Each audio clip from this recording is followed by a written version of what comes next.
Hi, this is Gilbert Gottfried, and this is Gilbert. Will this be an obsession? It's whatever you like it to be, Maestro. Okay. We'll call it Colossal Obsessions, because it's, it's this short. is Gilbert and Frank's Amazing Colossal Obsessions with my co-host, Frank Santopadre. And we have someone that we're both familiar with, Mike McPadden. Or not all that familiar with my last name. Let's retake Mike that. McFeudal. Michael Floydel-Madel. Michael Fleidenhiver. It's Mike McPadden. Mike McPaddy. With a no. Yeah. Michael Paddy-Waddy. Michael. Oh my God! Mike. Every day it seems like I'm doing this show from the home. It gets closer and closer to that experience. Did you eat all your pudding? Yeah. They brought you pudding.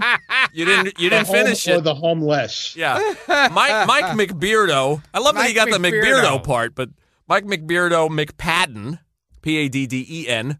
The illustrated man himself. The illustrated man. Yes, yes he is. And he is also our social media director and our Facebook, what would you call yourself? Facebook guru?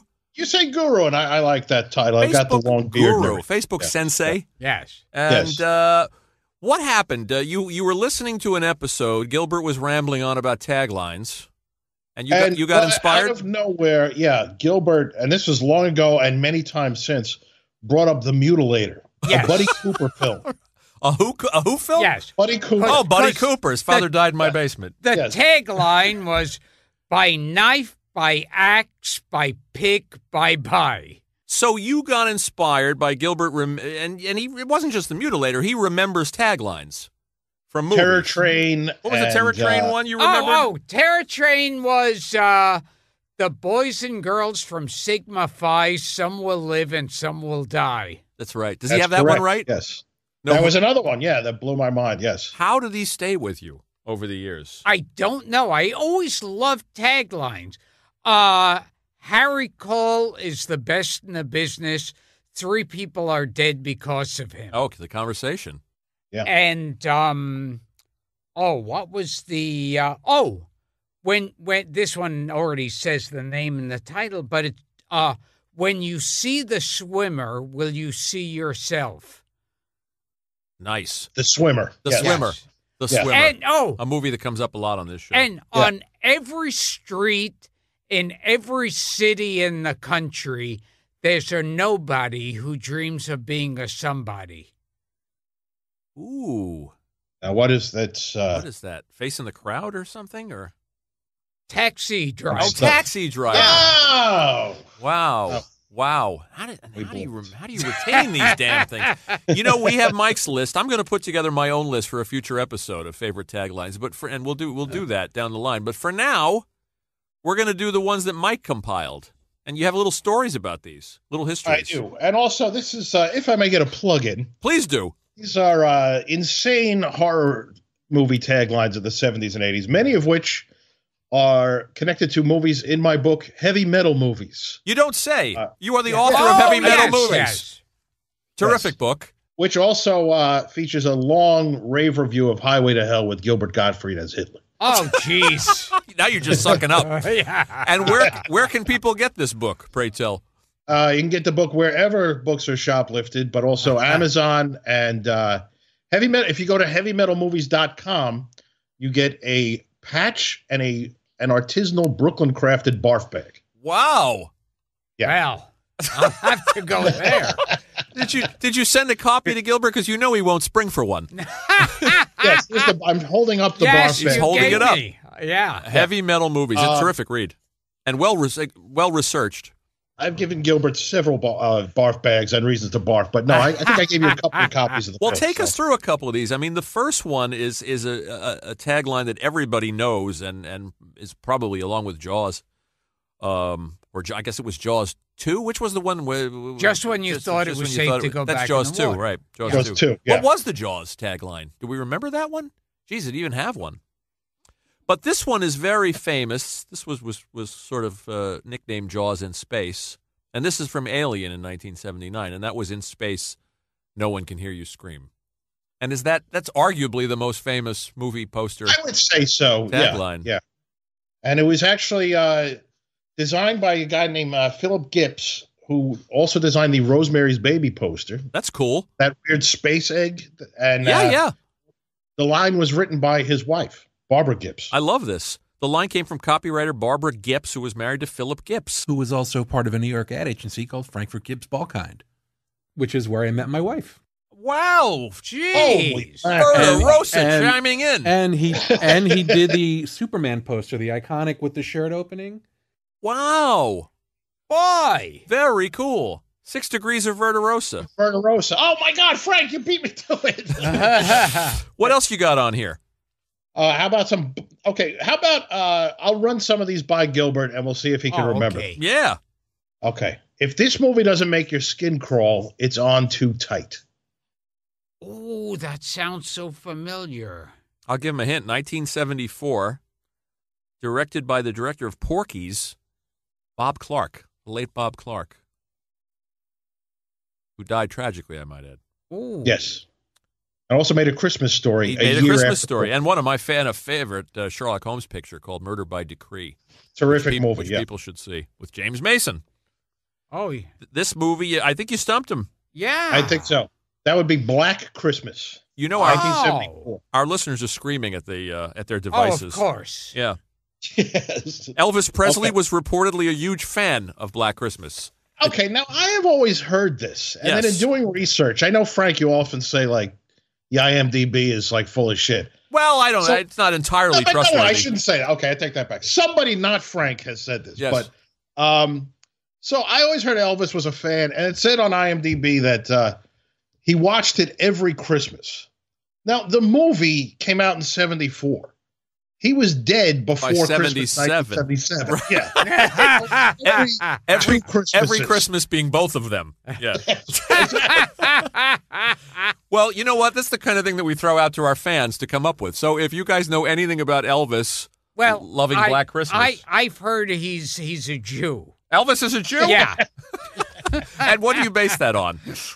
I've heard rumors, and I know he used to wear a Star of David and a cross. Wow. Oh, yes. And he used to say, I don't want to be locked out of heaven on a technicality. Wow. That's a great line. He was high on dope when he said that. Yeah. And peanut butter and dexedrine sandwiches. Exactly. What's the next one? Okay. Now, this one, I know Gilbert knows because this is truly the one that I flipped out. Okay. He is a depraved, sadistic rapist, a homicidal killer, and he makes house calls. Gil? Oh, well, this wasn't Dr. Giggles. Oh, no, Doctor. No, wait. Dr. Medical Deviant. Yeah, you got it. Yeah, Dr. something Medical Dr. Butcher. Right. Dr. Butcher, yeah. Medical Deviant. Yes. This was one of those movies, a real Guinea production. I take offense. That like the name on it was something like John Martin. We looked it up. It was some paisano director with 5,000 syllables. all of them O's. Yes. Yeah, I like that movie. So I actually queued up a little bit of the trailer. Go ahead. And I'll hit play. Let's see if you can guess. This is a very famous actor who did a lot of horror and exploitation trailer voiceovers. Okay, here we go. Lines of medicine for his own maniacal means.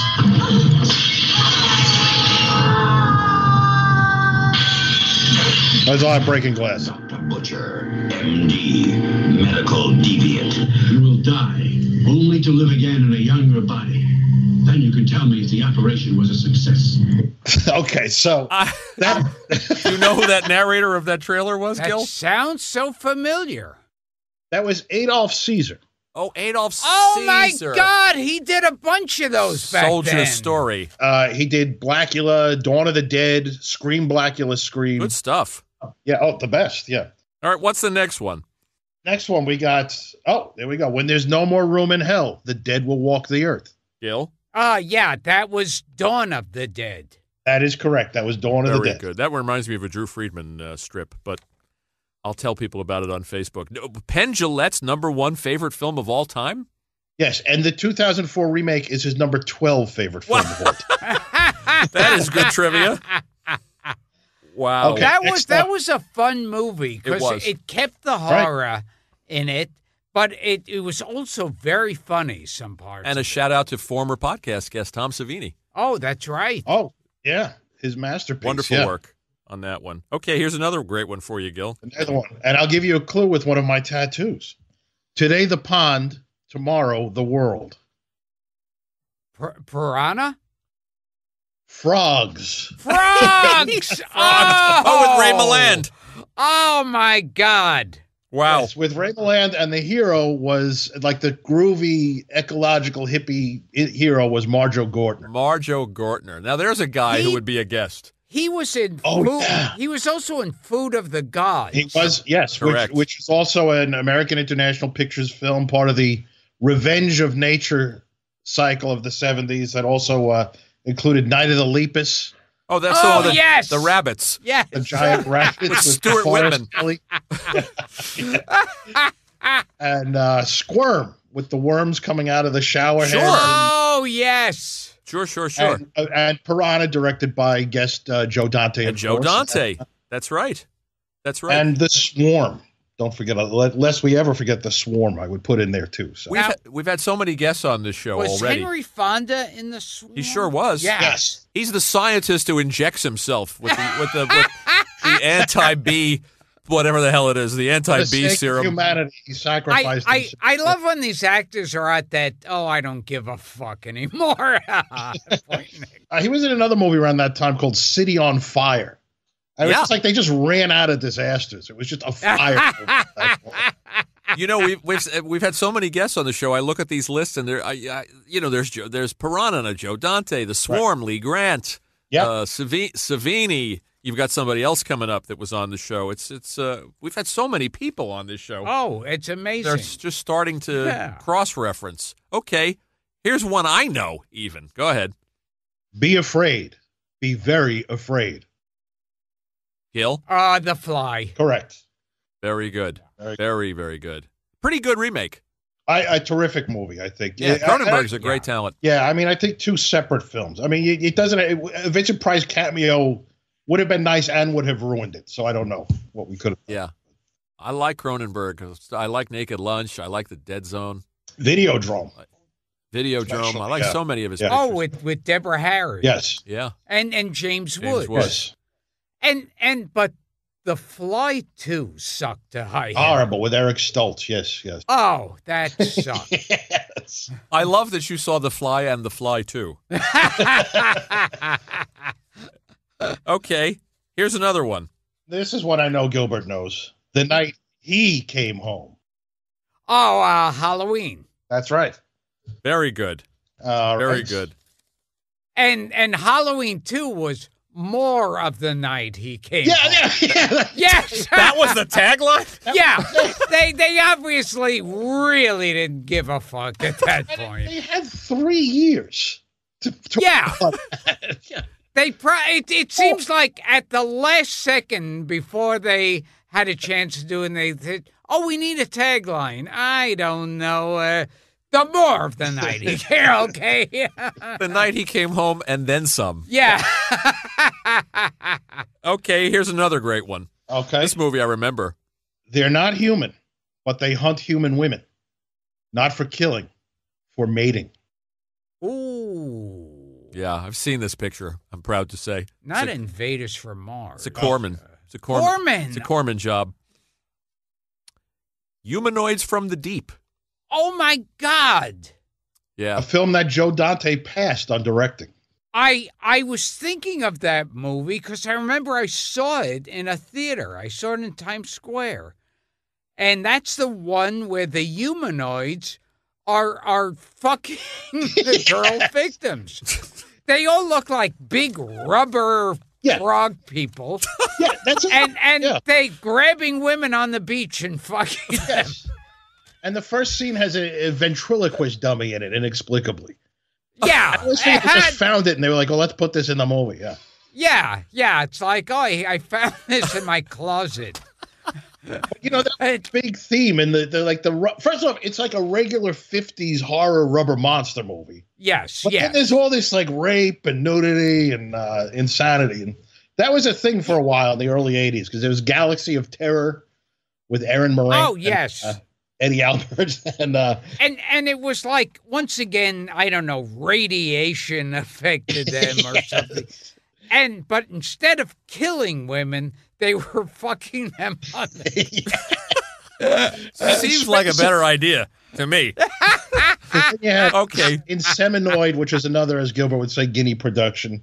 And extra. All right, don't you start now. Okay. Back it off. Okay, let's skip to the next one. Okay. Yeah, let's jump around in the interest of time. Let's jump. Pick your favorites. I will. Okay.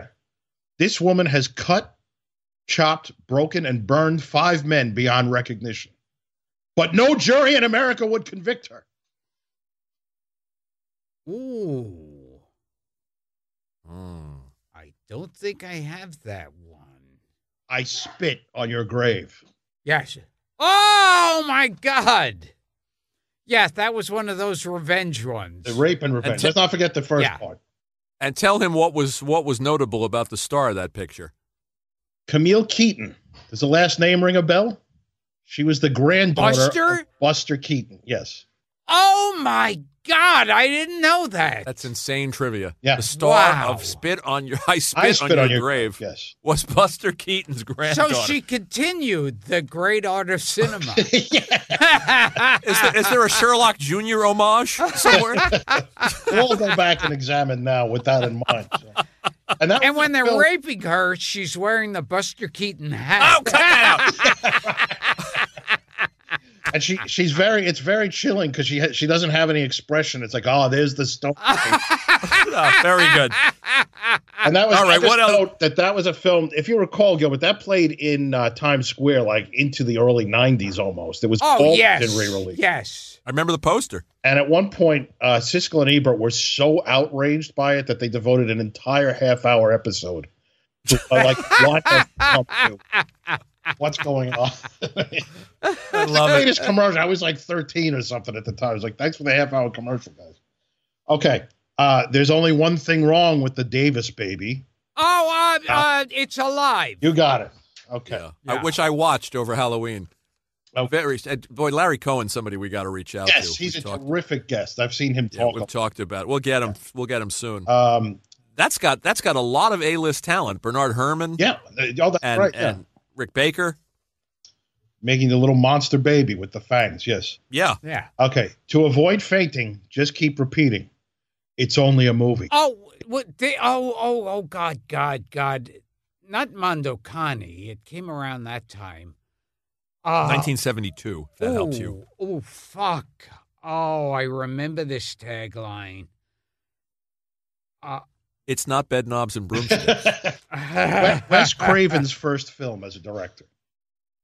Wow.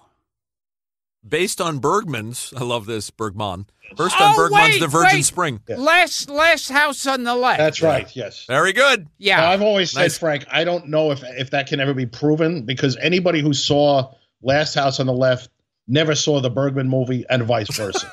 So we all they'd make a great double bill. Yeah. Well, we all just kind of take that on faith. So there's a lot of that. There's like the talk about how Star Wars was loosely based on Kurosawa. The Hidden Fortress, yeah. Or Hidden Fortress, yeah. Okay. I warned you not to go out tonight. Ooh. I'll give you a hint, Gil. Yes. Yes, Senator, we had a lot of buffers. Oh, my God. Oh, wait a minute. Would this be Maniac? Maniac, yes. Yes. With Joe Spinell. The late, great Joe Spinell. Yeah. Actually protested by, do you remember the Women Against Pornography? They were a group that would hang out around Times Square and protest. Oh, yes, yes. Sure. And then like the producers would like call them and say, "Can you believe this movie Maniac is playing?" And they would go and set up picket lines. I was 12 years old and I snuck it. Cleverly done. So, okay, The Mutilator. Well, just I'm going to play a little bit of the Mutilator theme song because of course interesting points about this film. It's in the advertising. It says repeatedly, written, produced, and directed by Buddy Cooper. Like this would be like a selling point. Like this is Martin Scorsese's The like Mutilator. they're saying Billy Wilder. Yeah. Oh, it's another Buddy Cooper picture. He never made a movie before, and he hasn't made one since. And it originally had the completely brain-damaged, dead title of Fall Break. Oh, jeez. So here is... Sounds like a teen sex comedy. Yeah, but Fall Break also isn't a real thing. But here, let me play you the Fall Break theme song that appears in the movie. Empty cottage sitting on the shore. Tourists all left about a month before, and we're gonna have a good time. Gonna have a good time. Yeah, we're gonna have a good time. We're going on now. A fall break, walking hand in hand in the moonlight. So that's the theme to The Mutilator. Yeah. It gets you in a really scary mood. Yeah. I think that's the worst fake 50s music since the Lord Flatbush. That's why I want Gilbert to sing that song. Hey, what do you say? Looks like it's gonna be a very fine day. My girl is with me today. Looks like some real fine things are coming my way. Hey, what do you say? Looks like it's gonna be a very fine day. Just hanging out with nothing to do. Lucky me that I bumped into you. Looking so good and looking so fine. I wonder, should I make you mine? Bow, bow, bow, bow, bow. Okay. Well, you know what? I think the Lords of Flatbush would have benefited from a couple of axe murders. You know, Mikey, why don't you do one more, and then we'll stop here, and we'll do another one. Okay, terrific. In the interest of time, we'll do 2 minis out of this because it's such a fun idea, and you've got so much here. We don't want to cut you short. Okay, let's jump ahead to Sometimes Dead is Better. Oh, that was the Pet Cemetery. Right. Nice. Do you remember who said the line in the movie? Fred Gwynn. That's right. Herman Munster himself. That's right. Do you remember around the same time he was also in Fatal Attraction? I think he was a judge or a lawyer. Oh no, he was in my cousin Vinny. Cousin Vinny. Vinny He was as a judge in that, yeah. But and that was when you'd be in the theater, you just hear everybody in the theater go, "That's Herman Munster. Hey, that's." Oh yes. Poor guy was a Renaissance man. He was an artist. He did Shakespeare. I mean, he couldn't escape the shadow of Herman Munster. And he did that line in New England way. Yeah. Sometimes death is better. That's right. Mom remembers. There's a rat in the department. Why don't we stop it here and we'll do a second one of these, Mike, because it's so much fun and Gilbert's having a blast, and plus it's an invitation for him to sing. Terrific. And maybe when you come back, I'll learn your name. Hey, there's something to look forward to in the second episode. I've spoken to him like 500 times. You'd think I would have known his name. But it took you 17 episodes to get mine, so he's gonna have to wait his turn. I was gonna say you speak to Frank Santobabula, 3 times a week. I was out at a show was downtown at a place called City Winery. I was seeing a Tina Fey thing, and someone recognized my voice from the podcast, and he said, "Are you Frank Santo Padre?" Which he thinks is my name. So we'll have this man back very, very soon. So what do you think?